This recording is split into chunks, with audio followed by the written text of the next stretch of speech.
Hello, guys. Football Stories with ScoutDecision. Here we are. We're back. We're here to interview IGP Scouting. Hi, Igor. Hi, Gonçalo. Hi, Pedro. It's a pleasure to have you. IGP is a brand new project in scouting. Um, they focus in lower divisions and want to bring a data analytics and brand new perspective to football scouting. And we want to give visibility and get to learn their methodologies and to bring value to the ScoutDecision community.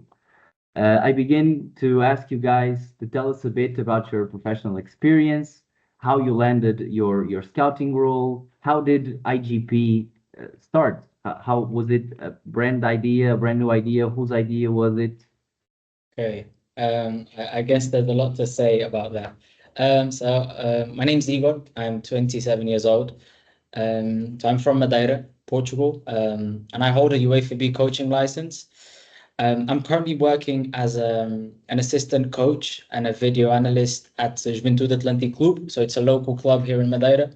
Um, Scouting was something that popped up with online courses. It's something that I've always liked and looked into as growing up, really. So I also had the opportunity following one of those online courses to do an internship at Farense, Sporting Club Farense.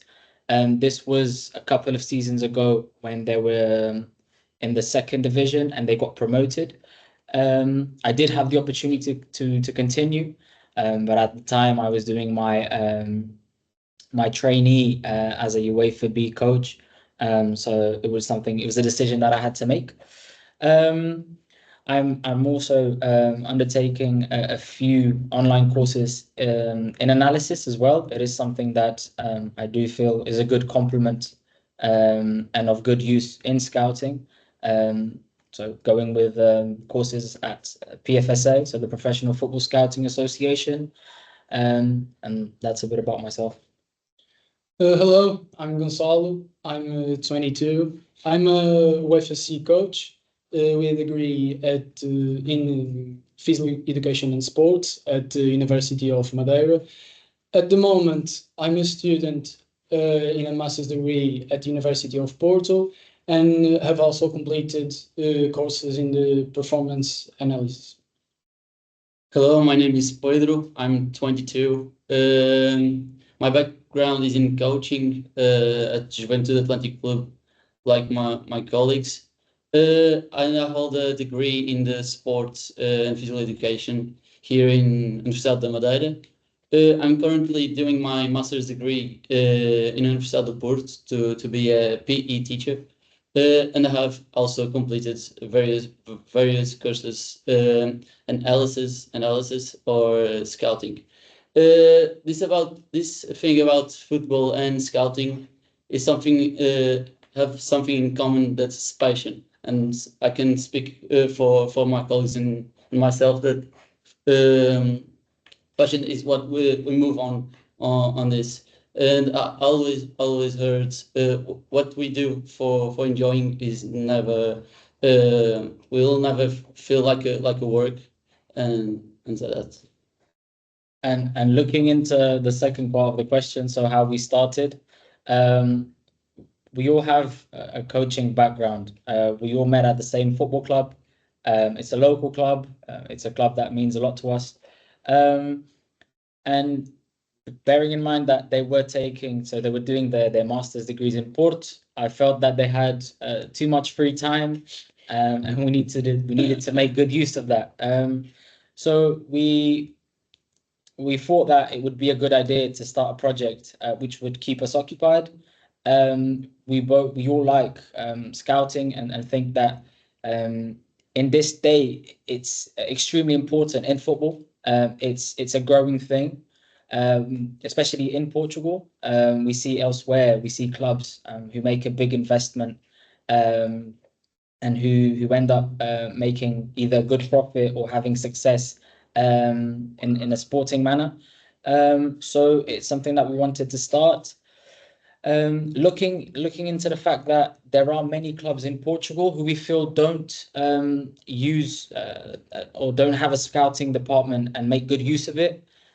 We felt that with limited tools and resources, we wanted to show that it is possible, and we just wanted to raise awareness that it is something that people should look into, not as a cost, but as an investment, which you can get immense many things out of it, really. So that's how IGP started, and it's been 7 or 8 months since we started the project.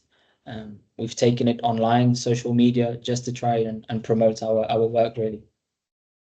I understand, guys. That's something that's really important that you touched on, is that scouting is a really important part of a football club. Without players, there's no football team, and that's something that definitely football clubs should give more attention to. My second question is about the type of football that you're scouting. So you mentioned that you had your local area was Madeira. You also had presence in the northern part of Portugal, which is by far in continental Portugal the strongest in terms of football. Madeira is also goes without saying, it's full of football talent. So what are the main challenges that you face when scouting in lower divisions in both Madeira, Porto, nationwide, worldwide? One of the main problems we have is getting access to the matches.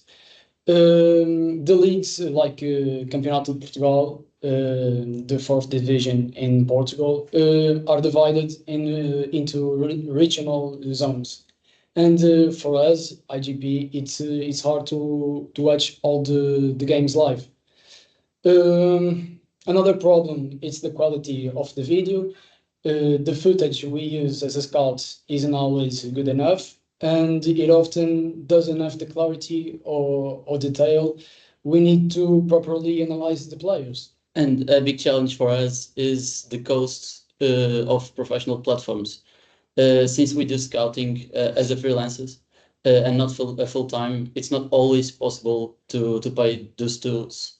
So it's something that can make things harder for us. So we try to be as creative as possible. Search some platforms that for free or something that can help us. That was one of our goals. So we tried to use all free tools we had available. So this would be from TV broadcasts, for example, Canal 11, Sport TV. So it's where we could watch these lower division games.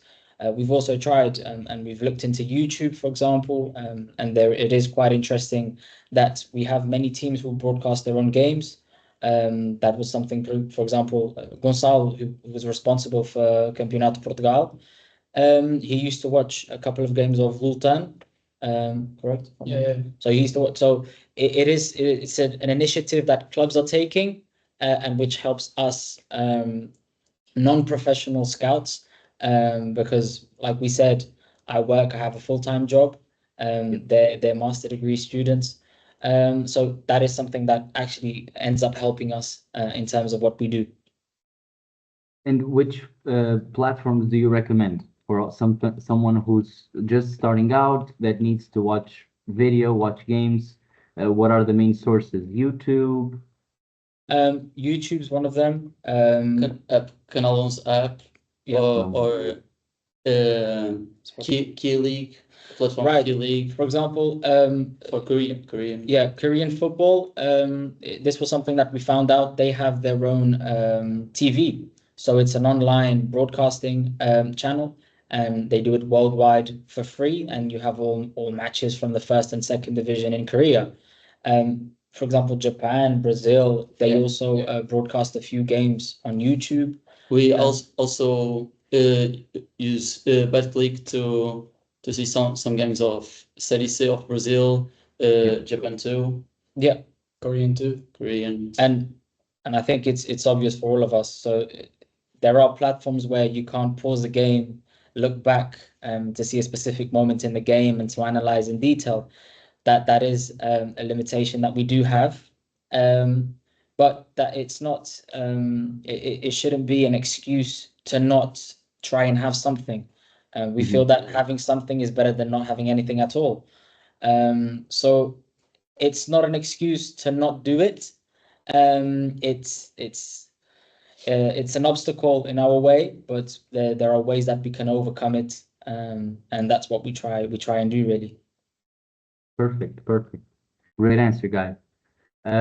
My next question goes about the IGP methodology. So, how do you scout players? Do you prefer to scout teams? Do you prefer to scout players? How many games do you usually watch of a player to get like a good idea of what that player is capable? How are your reports? Are they more descriptive, more using numbers or different scales? And the second part of the question is, how do you see your process evolving, going further? Are there any new methodologies that you like to implement in the future? Right. So it isn't an easy job. We've tried and we've discussed this from the start, which was our MO. So how we do stuff from scratch. We try and we look into teams and in the competitions we're watching. We try and signal out players who are in the profile, in the player profile that we do want. We've decided that looking into our niche markets, so where we as a scouting project, where we could start working professionally, this would be clubs in Portugal. It's a closer mean. So we thought, right, let's look into players who are under 26, players who have the potential to be playing first and second division in Portugal, perhaps, or even elsewhere. And essentially, we try to detect these players, analyzing the teams. We try to highlight a couple of players so we can start paying attention in a way to save time. Because, like we said, we don't do this as a full-time job. So it's trying to manage our time the best manner possible. After this, we do try and see as many games as possible. From the moment we see a game and we see a player who does something that stands out, we put this into our platform. We started this partnership with ScoutDecision earlier this year. However, we didn't in 2024. So we used to work with Excel, Google Sheets. So it was adapting to what we had without making, so trying to make the least investment possible. We try to see as many games as possible. And when there is a player who really stands out, after 4 or 5 games, if he's consistently being a standout in those games, then we pass on from a match report to a player report. So that's what we try and do. We also looking into those players. If it's someone, and we like to signal out a player who's quite unknown. So not the players that most people it's a common name in Portugal, for example. We try to do the opposite, and those players we try and we try promote them as well as our work on social media. So that's a bit of our way and how we work. And the second part of the question is, how do you see your MO evolving? So are there new methodologies that you'd like to try? Right. For example, we're looking a lot into data analysis. For example, in the post graduation that I'm doing in scouting, it's something that it's talked about a lot, and we do think it's extremely important. It gives us an edge in terms of making decisions. I was discussing this with Pedro yesterday, which is sometimes we look into a defensive midfielder in a team that likes to play up from the back and likes to have the ball and play a more associative game. And we see that he has, in terms of precision, he has a 90% accuracy in terms of passing. But then we need those statistics, it's great. and it tells us something. However, you will always depend on your vision, on your video analysis, to see what sort of passes he's making. If they're quite lateral and backwards, or if it's quite a progressive pass, trying to play vertically, trying to break lines. So we are looking to use data, and we're trying to implement that as well into our reports to sustain the information, but it always as a complement and not as a substitute of the eye, really, because that's our main tool, and we don't see scouting without physically looking and watching the games. So that's what we're trying to do. We're also trying to adapt to new tendencies in terms of our niche markets, or markets where we'd like to begin professionally, shall we say. We see, for example, that in Portugal there are markets like Spain. Brazil has always been quite a typical market where Portuguese clubs look into, but also France, and those, for example, are markets that we're looking to watch closely next year, for next season, and it really is a bit about that, and yeah. Confirmed. Understood. No, it's a pretty complete answer, guys. Pretty complete. And now, just for the last question, just an extra question. How does ScoutDecision help in your daily routine?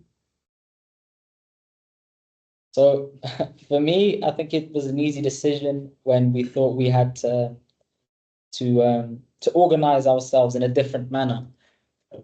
Working with Excel is, like I said, it's a free tool you can use starting up. It is, but once you're starting to have 200, 300 plus players, you start to find a difficulty, which is you can't have everything gathered in one platform.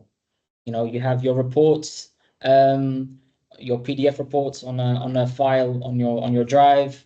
You have your database, and on Excel we used to have two databases, which was one where it was a general one where we had the player sort of as a shortlist, and then we used to have one where we're doing our player reports, and we'd signal out, okay, so in the second match or third fixture of the season, so he was a standout because of his dribbling, his pace, and the way his one-to-one qualities. So we used to have two different databases, one to have a look out on the player weekly, and then a short list where we have all our players based on the championships we were watching. So ScoutDecision was easy because we can have everything concentrated in one platform. We have everything there. We click on a player, we have his player reports. We see if he's in a shadow team. We can see the short list he's in. It's everything in just one place, and it helps a lot, really. And an important challenge is imagining to a scout. Important challenge is imagining how a player would do at a higher level. This is what makes a good scout stands out. The ability to see more than just on a player current level and think about how they could grow in a tougher environment. And ScoutDecision is something that could have been help us to do the best we could to be the best scout we can. Thank you, guys. And ScoutDecision, it's an easy choice for us. In one thing that is it's important, like we want to import the players, and when we import of 0-0, help us because it's Saves time. yeah, and it's very quickly. So we can quickly access a player and get him on our database from the different ways there are to import a player. So yeah. Perfect. Thank you guys so much for your time. Just brilliant insights from IGP. To all our viewers and scouts at home, make sure to go and check IGP's social media links. They will be in the caption. These guys are very active on social media. They do many player spotlights. They put a spotlight on a player. I've seen many players that go on to appear on the IGP page, and a few weeks later they're on a transfer deal somewhere. So if you want to stay ahead of the curve in the transfer market, it's also good to keep track of IGP's posts and activity. Thank you, Igor. Thank you, Gonçalo. Thank you, Pedro. Anything else you guys want to add? We just want to thank ScoutDecision for the invite. For us, it's a pleasure to be part of this segment. It is great when we can showcase and we can have a platform to not only share experiences, but also promote what a scout does. And ScoutDecision does that, is doing that regularly. So we just want to thank you for the invite and thank you for having us. Cheers, guys. Thank you so Thank you. much. Take care. Bye bye.